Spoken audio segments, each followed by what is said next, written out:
సచ్చినంక మాసం బంగారం కూడా తీసుకుపోలేని జన్మనిది. ఎందుకింత గర్వం, ఎందుకింత అత్యాశ? ఎన్ని కోట్లు సంపాదించినా, మేడలు బంగ్లాలు కట్టినా చివరికి నీ సింహాసనం ఈ కాడే. ఏ పైస కోసమైతే మనుషులను కూడా దూరం పెట్టినవో ఈ రోజు ఆ పైస కూడా నిన్ను వదిలిపెట్టిపోతున్నది. కద్దరు షెట్టేసుకొని నీ విలువను చూపించుకుంటివి. చివరికి నుదుటి మీద రూపాయి బిల్ల పెట్టి గిది నీ విలువ అని చూపింది ఈ కాలం. సచ్చినంక మాసం బంగారం కూడా తీసుకుపోలేని జన్మనిది. ఎందుకింత గర్వం, ఎందుకింత అత్యాశ?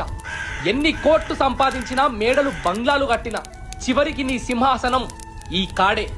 ఏ పైస కోసమైతే మనుషులను కూడా దూరం పెట్టినవో ఈ రోజు ఆ పైస కూడా నిన్ను వదిలిపెట్టిపోతున్నది. కద్దరు షెట్టేసుకొని నీ విలువను చూపించుకుంటివి. చివరికి నుదుటి మీద రూపాయి బిల్ల పెట్టి గిది నీ విలువ అని చూపింది ఈ కాలం. సచ్చినంక మాసం బంగారం కూడా తీసుకుపోలేని జన్మనిది. ఎందుకింత గర్వం, ఎందుకింత అత్యాశ? ఎన్ని కోట్లు సంపాదించినా, మేడలు బంగ్లాలు కట్టినా చివరికి నీ